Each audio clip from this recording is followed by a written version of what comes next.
안녕하십니까. 리더에게 더 중요한 것, 그건 능력인가 도덕성인가, 거기에 대해서 말씀드리겠습니다.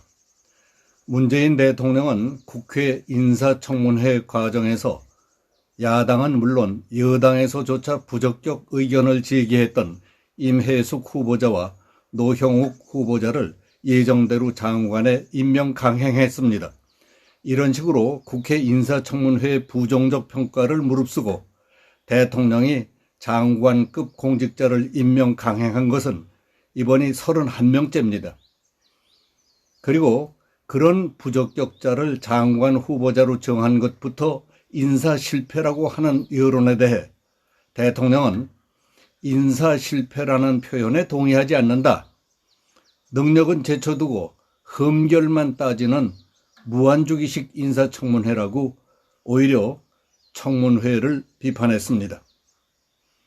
그래서 나는 지난번 유튜브를 통해 인사청문회를 거쳐야 하는 고위 공직자들은 국가, 사회, 정부라는 거대한 공동체의 톱 리더급으로서 헌신적으로 봉사해야 할 사람들이다. 그래서 특정 분야의 능력 이상으로 중요한 것은 많은 사람들이 믿고 따를 수 있는 도덕성과 인간성, 신뢰가 그 바탕이어야 한다. 도덕성과 신뢰라는 측면에서 믿을 수 없고 사람 같지 않은 사람들이 되지도 않을 짓을 하면서 앞장서서 설친다면 누가 믿고 따르겠느냐. 그래서야 나라거리 되겠느냐 하면서 능력을 제쳐두고 흠결만 따지는 무한주기식 인사청문회라는 대통령 말씀에 한마디 의견을 붙인 일이 있었습니다. 그랬더니 유튜브 구독자 한 분이 참고하라며 어느 중국인 유학생이 프랑스에서 겪었던 체험 수기를 보내왔습니다. 실감 있고 되새겨볼 만한 것이라고 생각돼서 전해드리겠습니다. 글 제목은 작지만 작지 않은 것입니다. 한 중국인 청년이 프랑스로 유학을 갔습니다. 며칠 지나자 그는 자기 집 근처 버스 정류장이 완전 자동화 시스템이라는 것을 알았습니다.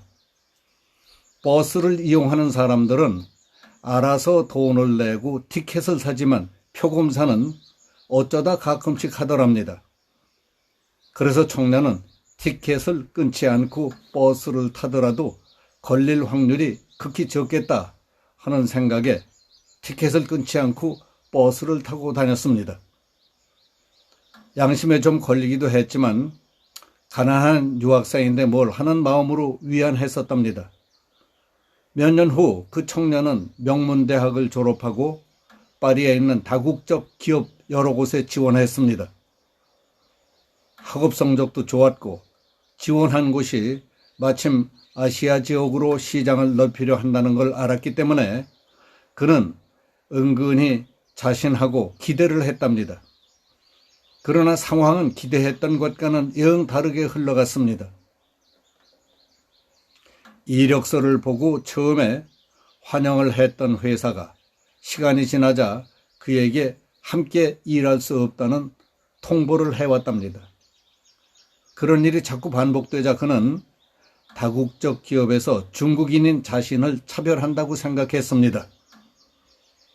마음이 답답해진 그는 지원했던 회사의 인사 담당자를 찾아가 자신이 입사하지 못하게 된 이유가 자기가 중국인이기 때문이냐고 물었습니다. 그랬더니 인사 담당자의 대답이 놀라웠습니다. 우리 회사는 그런 이유로 차별을 하지는 않습니다. 그리고 우리가 진출하려는 곳도 중국 시장입니다. 오히려 중국이라면 더 도움이 될 겁니다. 그런데 당신의 이력을 보니 경험도 풍부하고 능력도 있어서 굉장히 인상적이었습니다. 솔직히 우리가 찾고 있는 딱 그런 인재였습니다.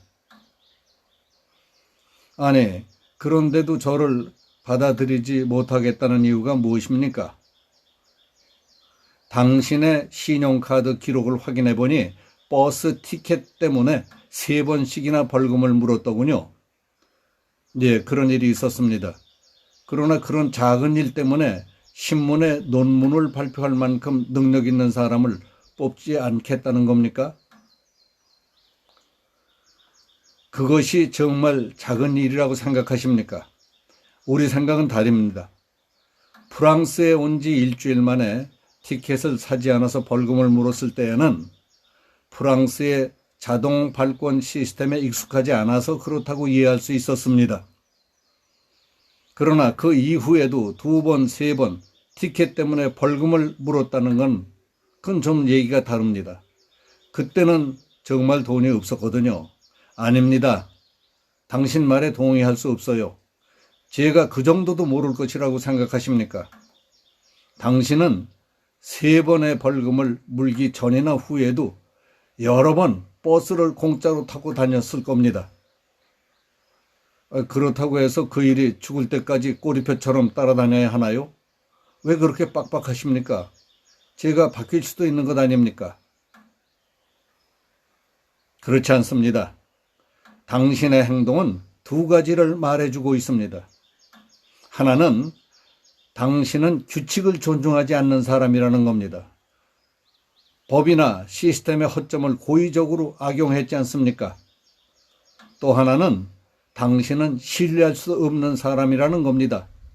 우리 회사는 자신감뿐만 아니라 신뢰를 바탕으로 진행하는 일이 많습니다.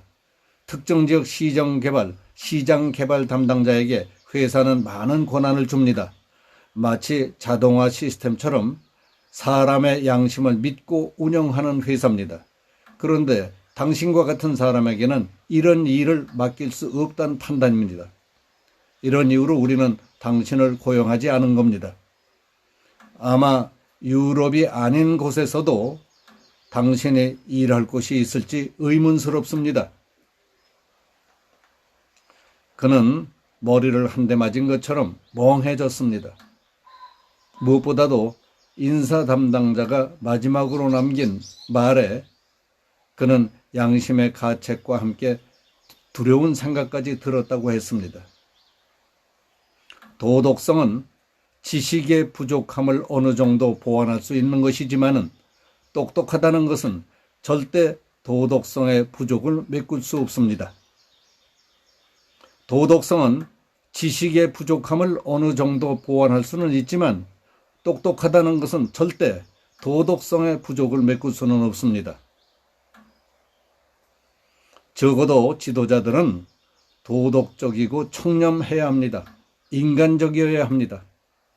그런데 현실은 그렇지 못합니다. 요즘 각종 매스컴을 통해 쏟아지고 있는 장관 임명자의 비도덕적이고 비윤리적인 모습과 그럼에도 불구하고 그런 사람을 굳이 임명하는 지도자를 보면서 한숨이 나옵니다. 작다고 생각하지만 결코 작지 않은 비도덕적인 행동의 결과는 언젠가 자기 자신과 국민에게 고스란히 돌아올 것입니다. 여기서 마치겠습니다. 감사합니다.